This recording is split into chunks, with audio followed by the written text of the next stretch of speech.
গতকালের ক্লান্তি কাটিয়ে আর মনে একরাশ উদ্দাম ইচ্ছা নিয়ে আজ ঘুম থেকে উঠলাম আর মনে মনে প্রতিজ্ঞা করলাম যে আমাদের থেমে গেলে চলবে না। এখন নর্থ সিকিমকে উপভোগ করতে অনেক বাকি আছে। আজ 29শে মার্চ। আজ আমরা রওনা দেব নর্থ সিকিমে আরও দুটো গুরুত্বপূর্ণ জায়গা অর্থাৎ ইয়ামথাং ভ্যালি আর জিরো পয়েন্টের উদ্দেশ্যে। সো শুভ সুপ্রভাত বন্ধুরা, আমি রিয়া আর তোমরা দেখছো ডিসকভার উইথ রিয়া। একটা নতুন সকাল আর একটা নতুন জার্নি নিয়ে এই এপিসোড 4 শুরু করছি। তোমরা সাথে থাকো আর ভিডিওটি কন্টিনিউ দেখতে থাকো।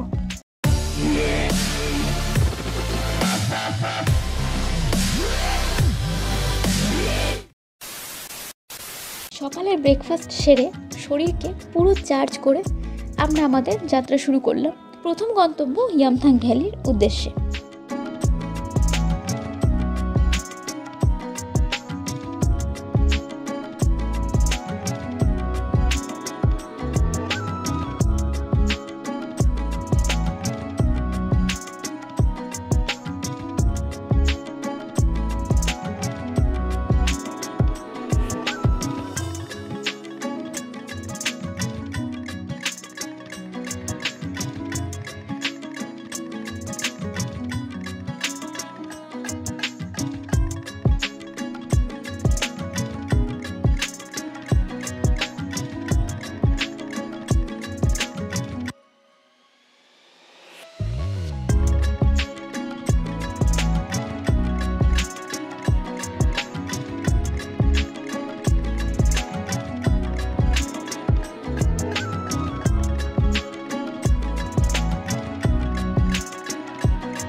ইয়ামথাং ভ্যালি আবার দ্য ভ্যালি অফ ফ্লাওয়ার নামেও পরিচিত, কারণ ফেব্রুয়ারির শেষ থেকে জুন মাসের মিডিল পর্যন্ত এই ভ্যালিটা পুরো রং বেরঙের ফুলে ভরে যায় আর এই সময় ভ্যালির সৌন্দর্য আরও অনেক বেড়ে যায়।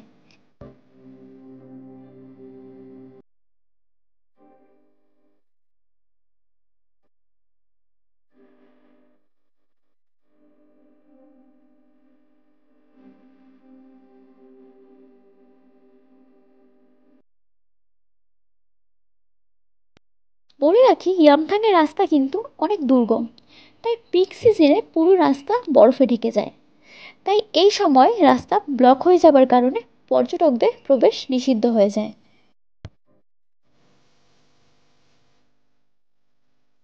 হ্যালো এভরিওয়ান, গুড মর্নিং সবাইকে। আর আজকে আমরা চলে এসেছি ইয়ামথাং ভ্যালিতে। তো আমরা বেরিয়েছি সকাল 9টা নাগাদ, এখন 10টা বাজে, 10টা 15 বাজে। তো আমরা চলে এসেছি এখন।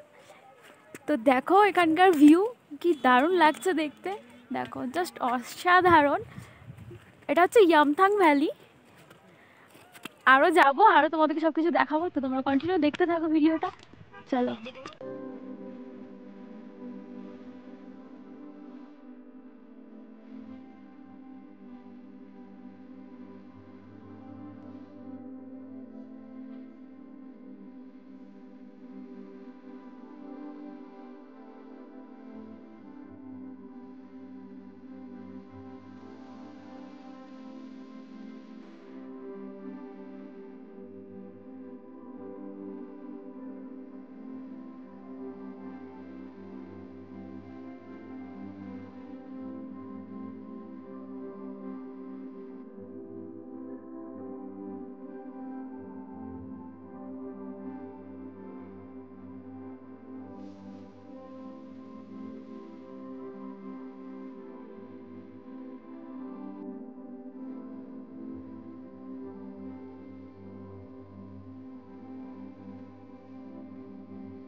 দেখো শুধু চারিদিকে সাদা আর সাদা, এরকম দৃশ্য শুধু অনুভূতি করা যায়, কিন্তু কোনো ভাষাতেই বর্ণনা করা যায় না।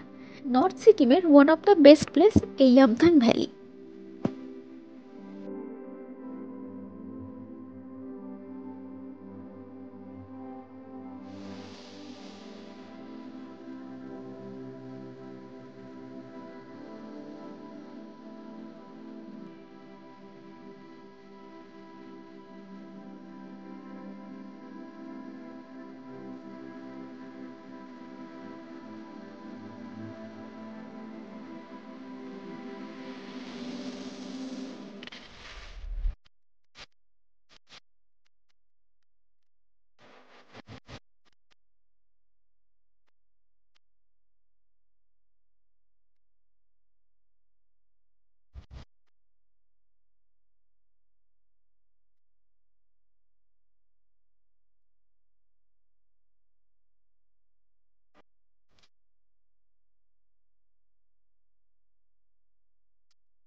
আজ 30শে মার্চ আর গতকাল নাইট স্টে আমরা গ্যাংটকের হোটেলে ছিলাম।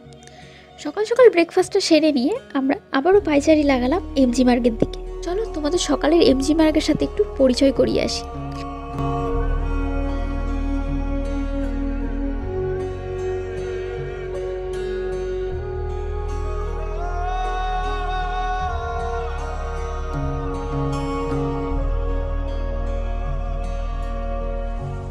এখন সকাল 9:30, অনেক দোকান এখনো খোলেনি।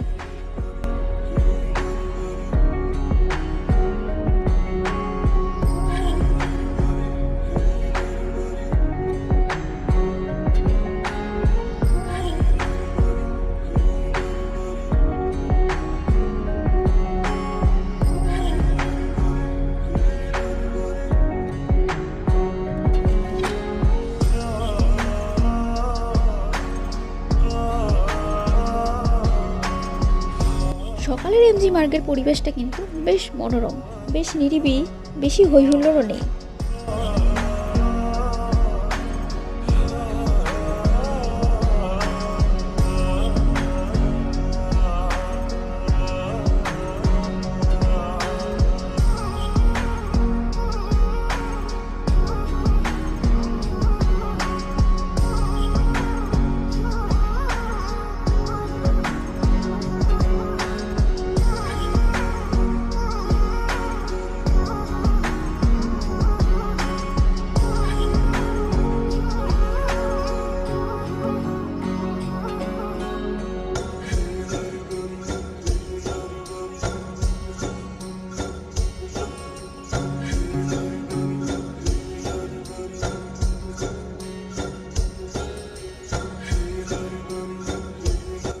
আমরা আজ এখান থেকে বেরোবো বেলা 12টায় এনজেপির উদ্দেশ্যে।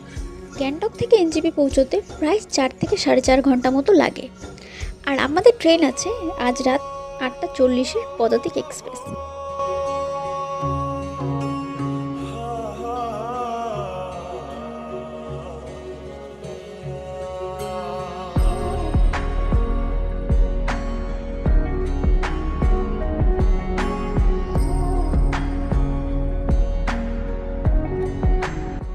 এখন বেলা 12:30 আর আমরা গ্যাংটককে টাটা জানিয়ে গাড়িতে উঠলাম।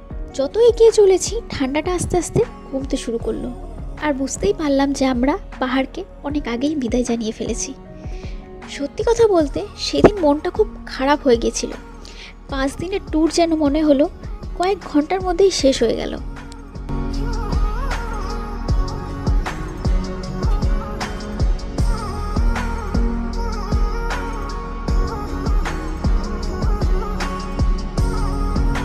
এটা হলো শিলিগুড়ির বেঙ্গল সাফারি এরিয়া।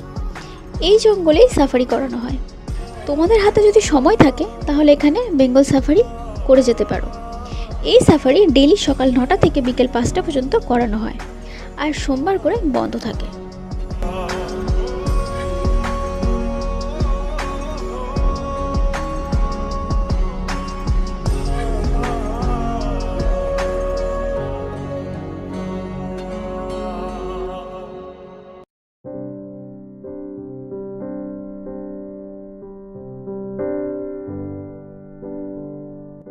যাই হোক, এখন সন্ধ্যা 6টা আর আমরা পৌঁছে গেলাম এনজেপি স্টেশনে।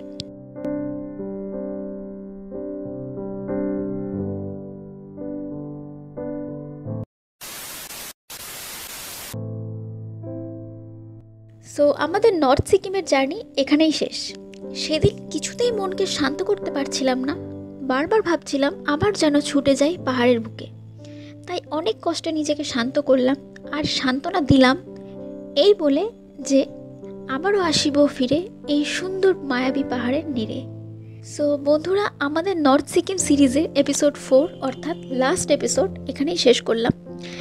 আবারও ফিরে আসবো এইরকমই কোনো এক জার্নির অভিজ্ঞতা নিয়ে। তোমাদের যদি ভিডিওটা ভালো লাগে তবে একটা লাইক করে দিও আর পুরো সিরিজের কোন জায়গাটা তোমাদের সব থেকে ভালো লেগেছে সেটা আমাকে কমেন্টে জানিও। আর হ্যাঁ, অবশ্যই চ্যানেলটি সাবস্ক্রাইব করে পাশে থেকো এইরকমই আরও ট্রাভেল রিলেটেড কন্টেন্ট দেখার জন্য। তাহলে আজকের মতো টাটা বন্ধুরা, তোমরা সবাই ভালো থেকো, সুস্থ থেকো। তোমাদের সাথে আবারও দেখা হচ্ছে নেক্সট কোনো জার্নিতে। Till then, bye by.